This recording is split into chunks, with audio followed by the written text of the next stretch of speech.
the thing that syndication does is it allows people to invest a smaller amount and get started.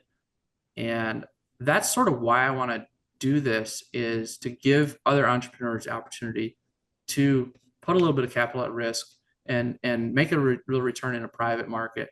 That's where all the money's made.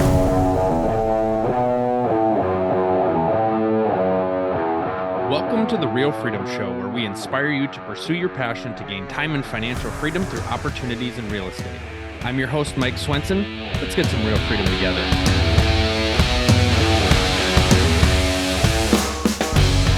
Hello, everybody. Welcome to another episode of Real Freedom, where we talk about building time and financial freedom through opportunities in real estate.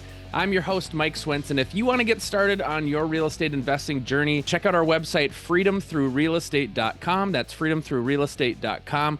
We've got lots of great content, our podcast episodes, blogs, really with telling different stories, trying to help you find a path to get you started in your journey in real estate. We know there's a lot of different ways to do it. And so we like to tell different stories of different people, how they got into real estate, what they're doing to be able to inspire you to take action and feel confident in what you're doing. And today's guest, we have Iung. A lot of stuff. I'm excited to get in and talk to you. You've done a few different things in addition to real estate, working on growing your real estate from Michigan, now in Washington with Legacy Way Holdings. And we're excited to kind of dig in and hear your story. So welcome to the show, Elijah. Thank you. It's a pleasure to be here. Well, why don't you just give us a little bit about your background to get started? Sure. I started out in actually waste management and agriculture, and owned a business for 11 years and sold that a year ago. And I've been buying investment properties for the last 8 years, mostly just by myself, me and my wife. We started out buying farmland, and we've done the Airbnb thing and the duplex in our local town thing. And starting, I don't know, 4 or 5 years ago, the dream started to change to multifamily. And so you know how that is. There's so much content online about multifamily, from the Grant Cardones of the world to the Rod Khleifs and whatever. So you can consume content all day. And so I started watching all kinds of stuff, reading books. I'm kind of a podcast guy, so I anytime I hear a book recommendation on a podcast, I just order it on Amazon right away. And so I started devouring books about it. Started looking into the syndication space as a way to get into it. And so as of today, I've bought a bunch of investment properties on my own, bought and sold. Done a co-GP and a syndication. That's what Legacy Way Holdings, that's what that company is going to become, is a syndication company. Done a joint venture. And it's kind of funny, actually, recently I've been working on working as a broker, or as a salesperson rather, for just a buddy of mine. He needs an investment property, and it's like, wasn't really going to be my wheelhouse, but apparently we got roped into that. So yeah, a few things going on in real estate. Experiment with a lot of things. I have a lot of different LP investments, just to experiment with different operators. But the goal is to syndicate, to build up Legacy Way Holdings into a lead sponsor, a legacy company that outlives me. So yeah, that's the rundown, I guess. And I see a gas station. Is that part of? Yeah. So after I sold the business, I had a tax problem. And those triple net gas station deals with a corporate guarantee are sweet deals for that. I think it probably knocked $500,000 off my tax bill from last year, and actually it was more than that. It was $679, I think, was the number. It knocked off my tax bill, and ended up doing it with a partner. And yeah, really excited about that one. It's kind of looking like the returns are going to be comparative to your value add multifamily deal, and it's a triple net. Like you don't have to do anything; you just cash checks. So that's a sweet deal. Now, I know for some people that are looking to get into real estate or newer, they're like, oh my gosh, Elijah, you just named off 5 things that you're doing. I feel like I have to do the shotgun approach of a little here, a little here, a little here. Then you've got some people that are like, pick one asset class and go really deep in it. Talk a little bit about how these deals have come to be for you, kind of how much of it is you actively pursuing a certain thing, how much of it is something kind of coming across your desk, maybe a relationship you have. And kind of where I'm going with this is like, for me, it's you don't necessarily know where you're going to land or what you're going to like unless you try a few different things. Yep. Some work, some don't, but it's kind of that journey that's going to help you hone in to help you go faster and more strategic later on down the road. Yeah, absolutely. That's a really good question, or several questions in one, Yeah, but I really it's like it. loaded. I'm a detail Yeah. guy, so Yeah.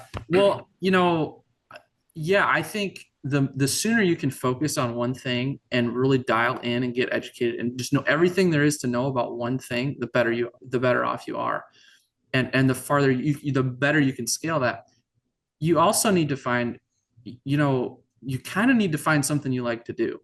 And so if you focus on something a little too soon and you find out, like I did, that waste management, I really didn't enjoy it. The last 10 years of waste management wasn't that fun. That's one thing about a business that, my primary reason to go into it was nobody else wants to do this. If I get into it and get really good at it, I can charge what I want. Well, the caveat with that is nobody else wants to do it for a reason. And so I'm very, very thankful for that time in my life. But what I'm getting to is you have to, I think you need to focus. I really do. But you have to figure out what you like to do. And how are you going to figure out what you want to do or like to do for the rest of your life if you don't try anything? I mean, you know, it's so easy to follow you don't want to get distracted. You don't want to follow you don't want to do the greener pastures thing or the greener grass on the other side of the fence thing. But I mean, I've tried a few things and I'm dialing in on what I want to do. And yeah, I think it's really important to be passionate about what you do. The numbers have to make sense, but I think you need to like what you do. So I'm a big advocate for trying. You got to try some stuff, and you got to yeah. throw some stuff at the wall and see what sticks. Some of that waste management background, right? Throw that at the That's wall. right. Yeah, Um, that's right. Yeah. Well, I mean, for me, what really pushed me into multifamily was the real estate team that I was on. We tried to do a flip together because I've had background in flipping and rentals of single family homes before I got into real estate full time. Some of my partners hadn't. And so like, okay, let's do a flip together. And what ended up happening, kind of the short story is I spent nights and weekends away from my family for about 3 months and we made no money on the flip. Mhm. And I was like, okay, the way I rationalized this was I'm doing this for my family, right? I'm doing this because I want to, earn some additional income in addition to my real estate sales job.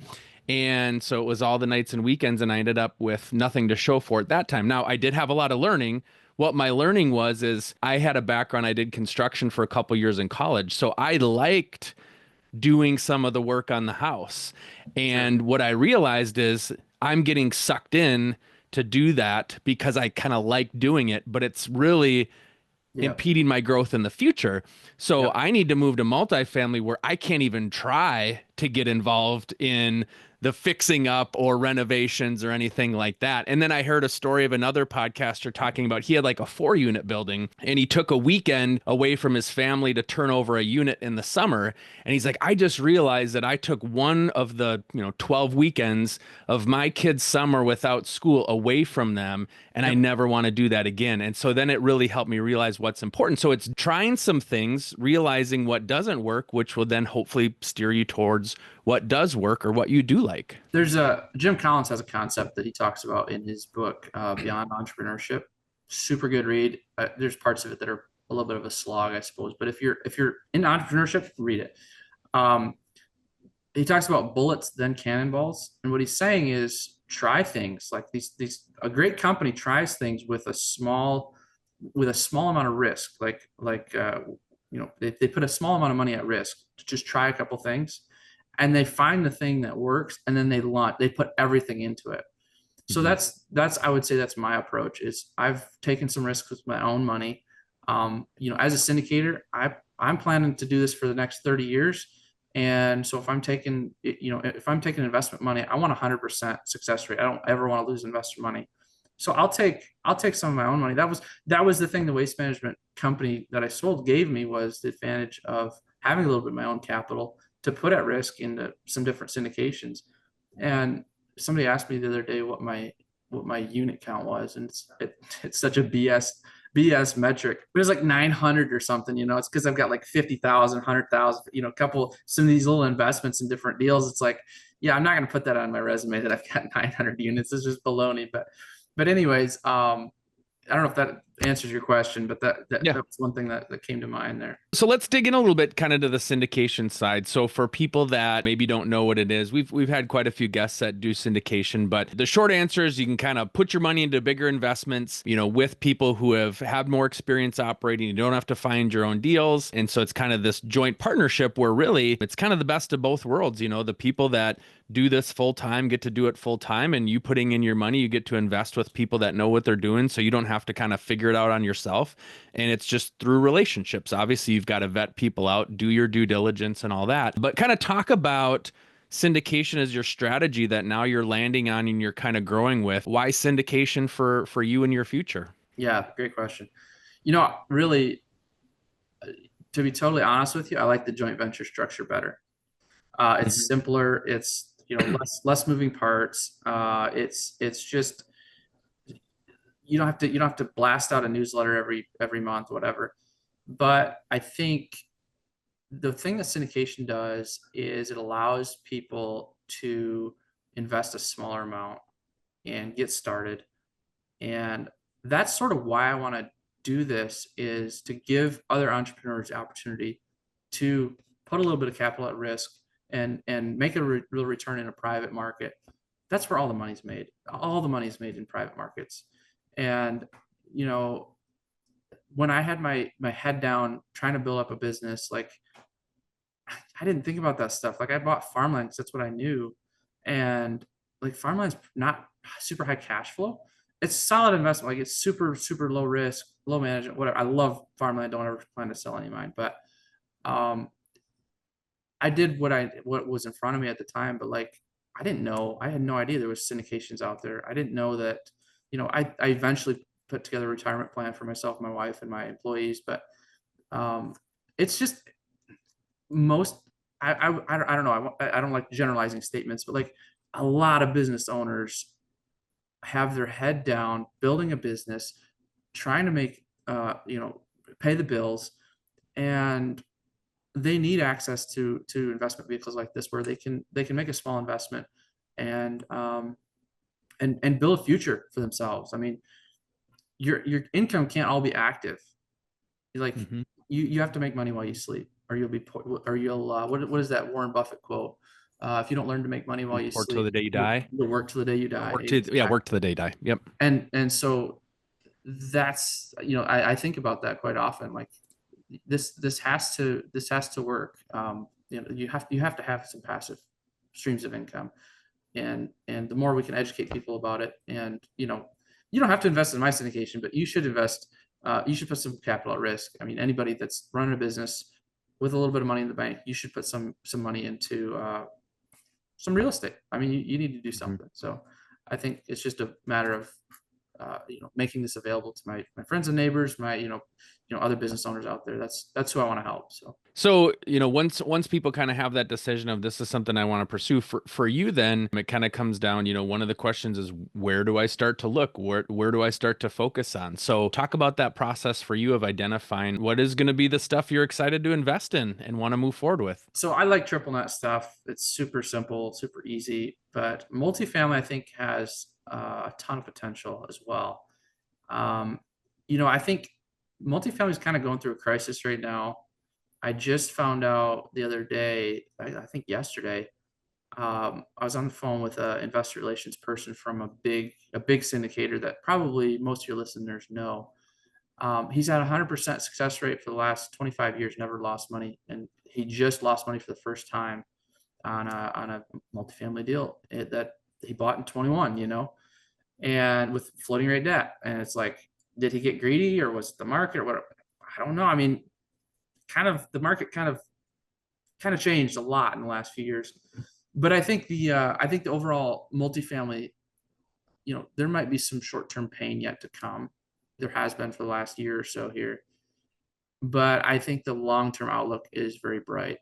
I think we still have a housing shortage.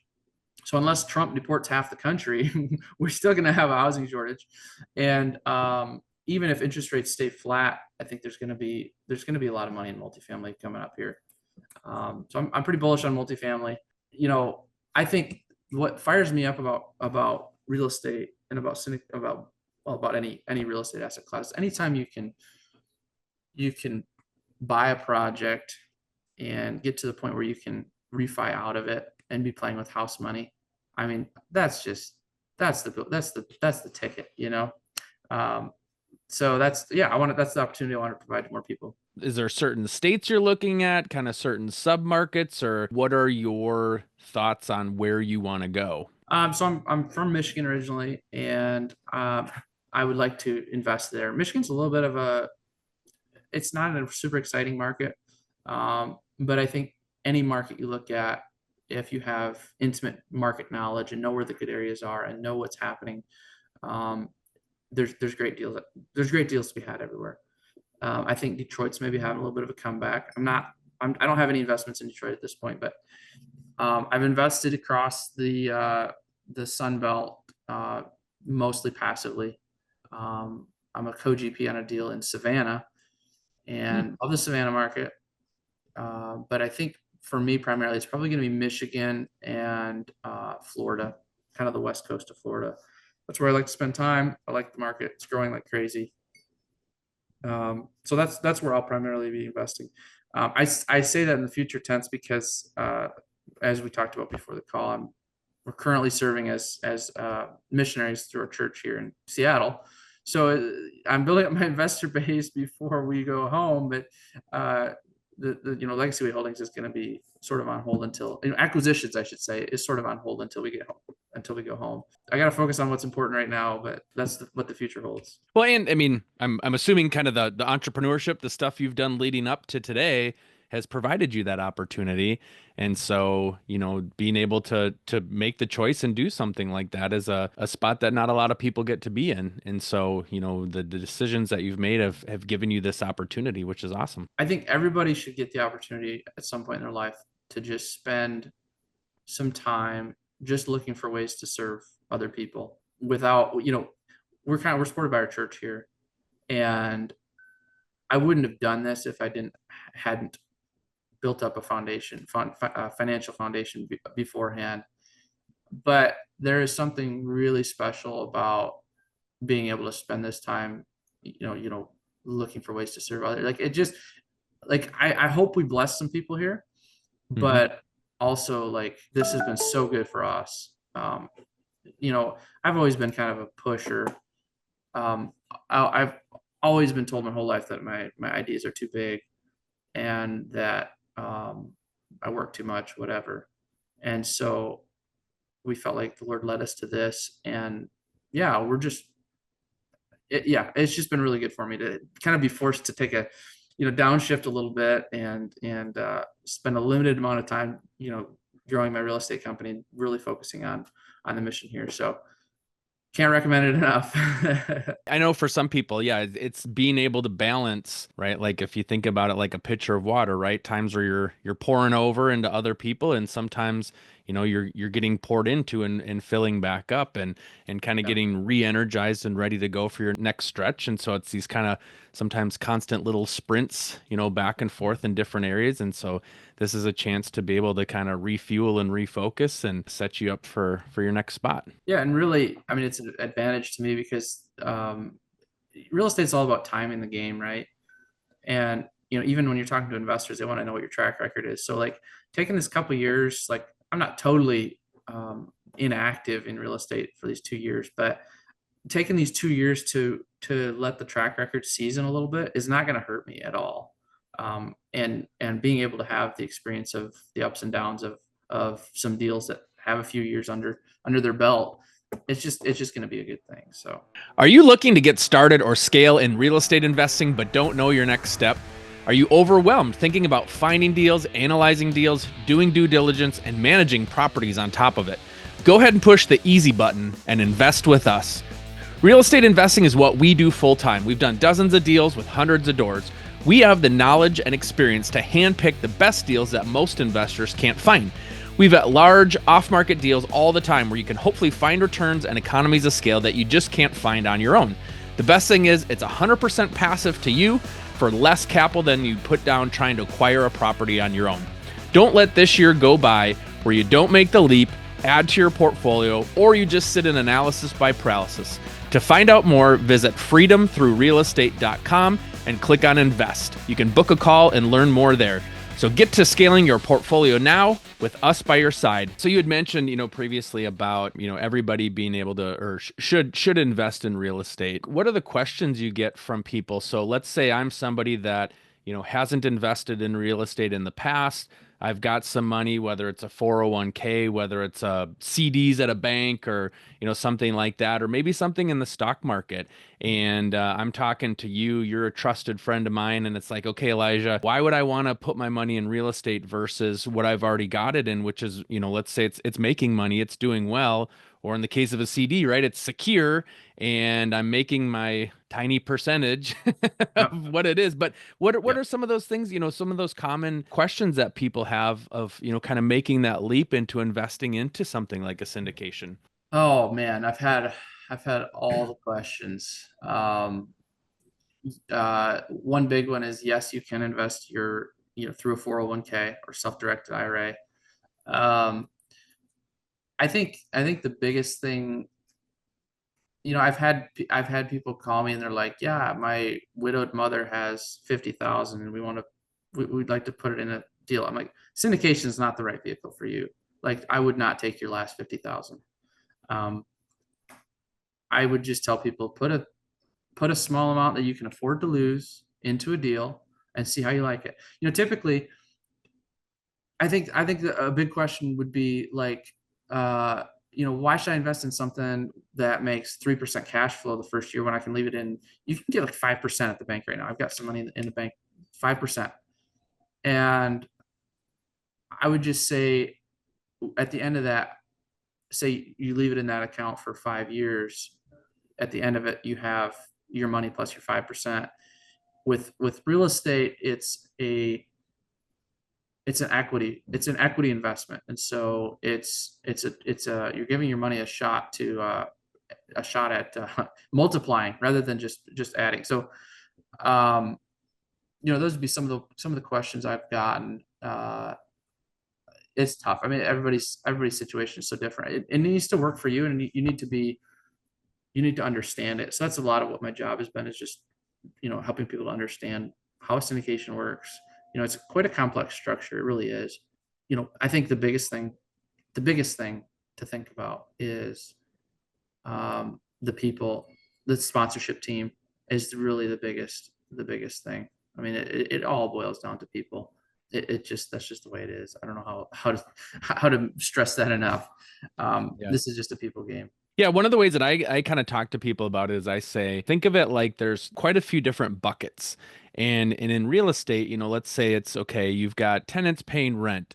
You've got, because of that, your mortgage getting paid down every month. You've got, rental increases over time, kind of that appreciation that happens, tax benefits. And all those little buckets may not always be in your favor, but because there's quite a few different buckets over time, they generally tend to work in your favor. And so like a stock, it's either it went up or it went down. Maybe Yep. you have a dividend or something like that, but you're not dependent on some board of some company making a decision that changes that stock price or affects you. Because I think what people that like real estate like the fact that like I could drive by it. I may not live close to it, but if I really wanted to, I could drive by and touch it. It's a tangible thing Yep. versus a piece of paper. Or doesn't mean you can't invest in those other things, but I think the people that it works well for see that value of it's not going anywhere short of natural disasters, which unfortunately has happened quite a Yep. bit. Yeah, Yeah, right, exactly. yeah, Well, and another thing that a lot of people, you mentioned tax advantages. Like, man, the tax advantages in real estate. I mean, there are some sweet deals when it comes to tax savings, deferrals, whatever.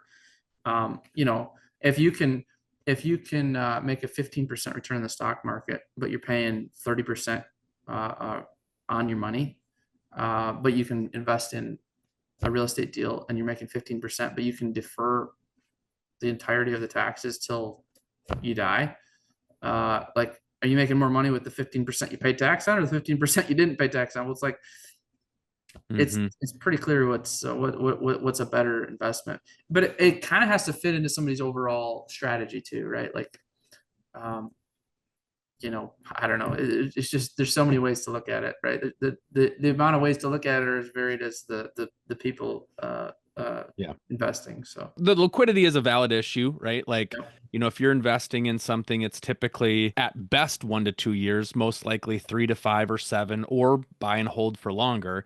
So if it's cash that, hey, come a rainy day, I need to be able to pull out, this really isn't the fit. That's why going back to the 401ks and setting up self-directed IRAs can make a lot of sense, because it's money you're not planning on touching till much later, so you're okay to let it grow. But yeah, it's all about finding that right fit with people, and finding a win. I tell people my goal isn't to strong arm you or convince you. It's just, can I give you a little bit more education so you feel a little bit more comfortable? And hey, if not this deal, maybe you look at the next one. And if not the next one, eventually there's going to be a time where you maybe kind of see how this can work for you, or you've got the funds to be able to do so. But I'm not going to try to like hoodwink you into doing something you don't want to do. It's about you making a good, solid decision for yourself and what you want. One thing that I'm kind of excited about, or I think there's an opportunity right now in the market, is I think Grant Cardone is doing this. I'm not a huge Grant Cardone fan, just putting that out there, but he is, I think he's really smart in some of the stuff he's doing. One of the things he's doing is he's buying property. He's got such an enormous capacity to raise money that he's buying properties with cash and then refinancing down the road. And what that does is, like, it wipes out all the complexity up front. Most of your risk and complexity comes from financing. With interest rates as high as they are, with, if you have a property that's in a great location, but it's a negative cap rate because the interest rate's so high. Like, if you can buy that with cash and refinance out later and get your investors 80% of their money and then just hold it till the cows come home, like, man, I don't know. I think the returns aren't as good because, obviously debt is cheaper than equity, and you can definitely plump those returns up with debt. But I don't know. I love that model, but it's there again. It's like, yeah, it's not the right fit for every investor. So it's a matter of, like, are there investors out there that want that investment vehicle, the no debt multifamily syndication?